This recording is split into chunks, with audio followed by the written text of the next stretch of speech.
يا صباح الفل. اهلا استاذ يونس. استاذ يونس، لسه فاكر اسمي؟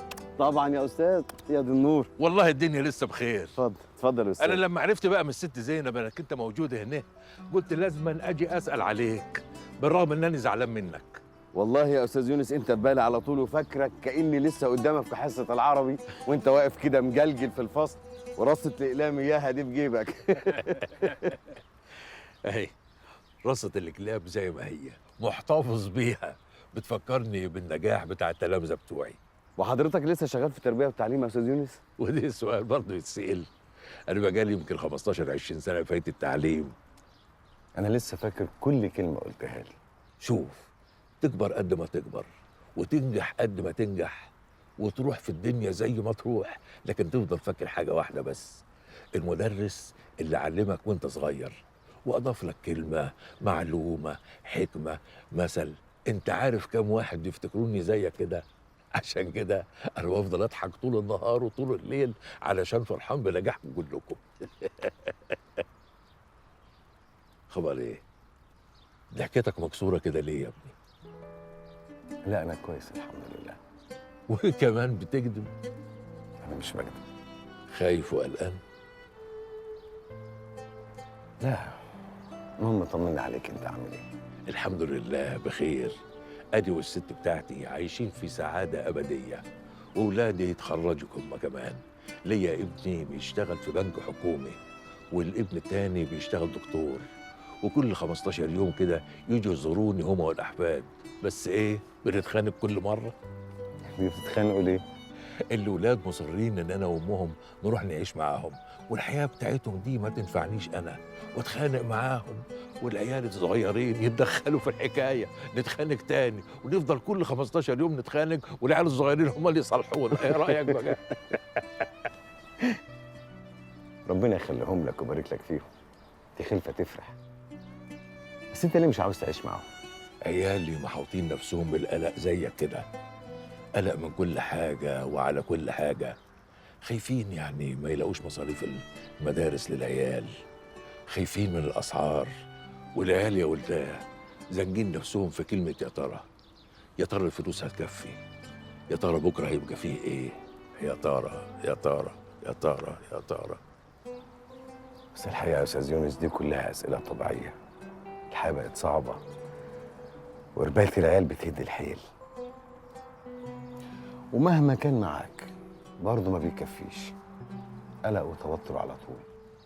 مفيش حياة من غير قلق، بس الشطارة إنك أنت تعيش فرحان ومبسوط وراضي في وسط القلق ده كله، مش إنك أنت تخلص منه يا حسن. قلقان من إيه ومتضايق من إيه؟ ده ربك كريم وعادل ورزاق وما بيظلمش حد، ودي مش دروشة ولا تواكل. إحنا عايشين طول عمرنا مسلمين أمرنا لله.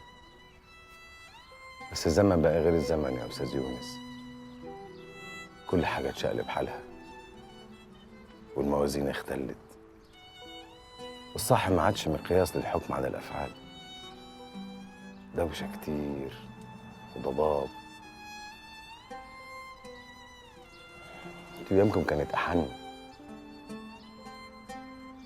همكم على القد، وبيوت طيبه بتقفل بيبانها بعد العشاء على ناس شبه بعض في كل حاجه، اكل وشرب ولبس وسكن. لكن الايام دي صعبه، الحياه فخ، مش عارف الخبطه هتجيلك من انهي اتجاه. مهما حاولت تكون حقيقي وتجيب اخرك في الحب والصدق والاخلاص برضه ما بينفعش. انتوا محظوظين بايامكم، يا بختكم بايامكم يا استاذ يونس. ده انت شايل ومعبي يا ابو علي. الا بالمناسبه، فاكر الرحله بتاعت اسوان اللي طلعناها مع المدرسه؟ طبعا دي كانت اول مره اشوف السد. فاكر الاغنيه بتاعت الاستاذ عبد الحليم حافظ اللي انت طلبت مني انك تسمعها مرتين وثلاثه؟ لا انهي دي؟ اغنيه ضحك ولعب وجد وحب. ايوه صح. يا على الدنيا. احنا فعلا جيل محظوظ يا حسن، والاغنيه دي كانت عنوان الحياه بتاعتنا، ضحك ولعب وجد وحب. كنا بنعرف نضحك. النهارده بقى بنضحك على عيوب بعض وعلى مشاكل بعض ونسخف بعض وعلى فضايح بعض. أما بقى بالنسبة للعب فكنا بنلعب لعب جميل خالص يقربنا من بعض وما يبعدناش عن بعض. أما بالنسبة للجد بقى فكنا بنحترم الجد، مفيش حاجة كانت إلا بجد، وعشان تكسب لازم تشقى، لا نجاح بدون جد. النهاردة مفيش بجد، في استسهال، في نجاح بدون استحقاق، الفهلوة والرشوة والجشع والفلوس اللي بالهوا، فاكرين ان ده هيقعد لهم. هو هيقعد لهم فعلا، بس هيقعد لهم في عيالهم. ما هو مال حرام يا ابني، وده ينفع برضه. اما بقى بالنسبة للحب فحدث ولا حرج. مفيش واحد فينا معاش قصة حب عظيمة حتى لو في خياله. وإن سألت عن الحب الست أم كلثوم هتجاوبك 100 إجابة، من الأول الحب كده، وأنا وأنت ظلمنا الحب بإيدينا، ولو هنكد عليك بقى هقول لك حكم علينا الهوى. انت طول عمرك رايق ومتفائل يا استاذ يونس. مفيش حياة من غير تفاؤل ومن غير حب يا ابني. بس مش ده الواقع للاسف. أمال إيه هو الواقع؟ لا مؤاخذة. اتفضل. ايوه يا علي. ايوه يا بابا، تعالى بسرعه، في مصيبه. لا اله الا الله. لا مؤاخذة يا استاذ يونس.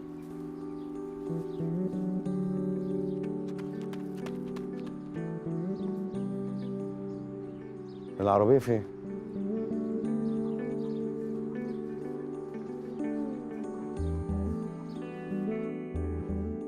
علي يا ولاد، انتوا فين يا ولاد؟ يا طاهر، علي، يا زينب، زينب، هو في ايه؟ يا ولاد،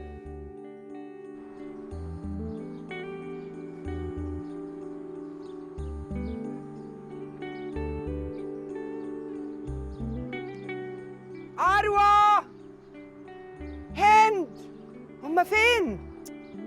نادية، حسن، ايه ده؟ انت بتعملي ايه هنا؟ أنت اللي بتعمل إيه هنا؟ ده بيت اختي. بيت أختك إزاي يعني؟ بيت زينب اختي. مش وقت تهريج يا حسن. انا مش بهرج، ده بيت زينب اختي، وانا كنت بره في مشوار، كلمني علي قال لي في مصيبه تعالى جري، جيت جري ما لقيتش العربيه ولا العيال. انت بقى ايه اللي جابك هنا اصلا؟ هند عندها رحلة مع الكلية بتاعتها، جيت وصلتها هي وإخواتها، قالت لي يلا نقضي اليوم، الGPS وصلنا هنا، نزلوا عشان يكلموا صحاب هند ويجيبوا مية ومش لاقياهم. موبايلاتهم مقفوله؟ أيوه. يبقى العيال دي مرتبين حاجه مع بعض على فكره. مرتبين إيه؟ معرفش، ده اللي انا استنتجته. هما إزاي يعملوا كده؟ لا وطي صوتك بقى عشان نعرف هنتصرف مع الموضوع ده ازاي. أنا عاوزة أمشي. اتفضلي امشي. ما تتكلم كويس. انا بتكلم كويس. هو أنت مفيش فايدة فيك أبداً؟ انا ولا انت؟ أنت. لا انت. أنت ليه قدمت استقالتك؟ عشان عاوز ابعد عنك. براحتك. هو انت عايزه ايه يا ناديه؟ مش اتفقنا نبقى اصحاب؟ هو اصحاب يعني معناه انك تقدم استقالتك؟ مش عاوزين نضحك على نفسنا يا ناديه، احنا مش هينفع نبقى اصحاب. ليه؟ عشان بحبك، مش قادر انساكي، مش قادر اتنيل انساكي، ولا قادر اتنيل ابطل تفكير فيكي، ولا قادر اتنيل اقرب لك. تتنيل؟ اتنيل. هو اللي انا فيه ده مش نيله؟ انا حبيتك اكتر ما حبيتيني، وانت ستيني بمنتهى البساطه. مين قالك؟ اللي انت عملتيه هو اللي قال لي يا ناديه. رغم جسارتك وعظمه اللي انت عملتيه في انك تاخدي قرار تبتدي حياتك من جديد وانت اللي قافله على نفسك العمر ده كله، بس عند اول ازمه يا ناديه طبيعتك غلبتك. انا مش بلومك، انا بس زعلان منك، زعلان منك قوي. احنا كنا حلوين قوي مع بعض يا ناديه، كان اي صوره لينا اللي يبص عليها هيلاقي حب ودفى وامان ملوش حدود. انا حبيتك يا ناديه مش حب رومانسي من كل الناس بتتجوز بيه دلوقتي ويعملوا طموحات عاليه وفي الاخر تنتهي بفشل. انا ما عملتش كده، عشان عارف يعني ايه حب. حب يعني احفظك، اصونك، يبقى خيرك قبل خيري، وافكر فينا احنا الاتنين مش في نفسي وبس. ربنا سبحانه هو اللي كتب لنا اللقا يا ناديه، والنصيب جمعنا. وانا كنت طاير من الفرح لما ربنا بعتك ليا في الميعاد المظبوط، عشان تدابير ربنا ما فيش اعظم منها. خلصت كلامك؟ خلصت كلام، ممكن تمشي لو عايزه. انا همشي بس مستنيه البنات. طيب ما احنا محتاجين نفهم العيال كلها ان اللي بينا انتهى ومش هينفع نرجع تاني، بس نفهمهم بهدوء. ممكن؟ انا ما كنتش بحب الكلمه دي. كلمة ايه؟ ممكن. اشمعنى؟ كنت دايما بسأل نفسي قبل ما اخد اي قرار، ممكن يا نادية تعملي كده؟ ودايما ردي كان بيبقى لا مش ممكن. من وانا صغيرة اتعودت ان رد ممكن لا مش ممكن، حتى في الحاجات العادية اللي كان ممكن اقول عليها ممكن. بس انا ما عملتش معاك انت كده.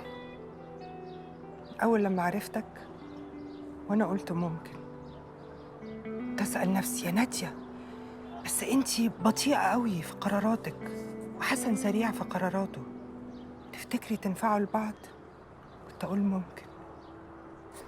ولما خدت التجربة معاك ولقيت إنها مش ممكن بعدت، أيا كانت بقى الأسباب. أنا خارجة من حكايتنا وأنا حابة ممكن اللي قلتها معاك. أنت خلتني أحبها يا حسن، ويمكن حبيتها أكتر لما بعدت. النهاردة قلت لنفسي ممكن تسيبي نفسك تخلي البنات تضحك عليكي وتعملي نفسك مش واخدة بالك إنك رايحة تقابلي حسن، ولما تقابلي حسن ممكن تضحكي عليه وتمثلي إنك مش عاوزاه مع إنك مش عارفة تعيشي من غيره.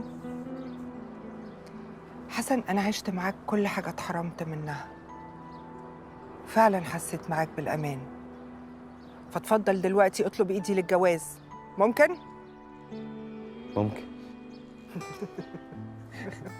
خليني جنبك، خليني في حضن قلبك، خليني وسيبني أحلم، سيبني وسيبني أحلم، سيبني وسيبني أحلم.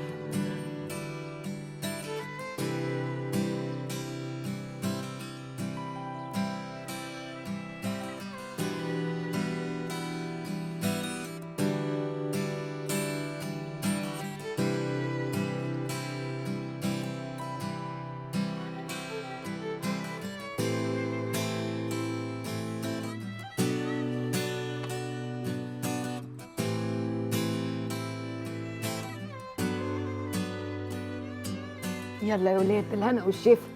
ناديه كلي يا حبيبتي، كلي يا حسن. كتير قوي كده يا زينب، ألف تسلم هنا ايدك، ربنا يخليكي. ويخليكي يا حبيبتي ويخليكوا لبعض وما تتحرموا من بعض ابدا ان شاء الله. كلوا يا حبايبي، يلا الاكل حلو، يلا كلوا يا بنات يلا.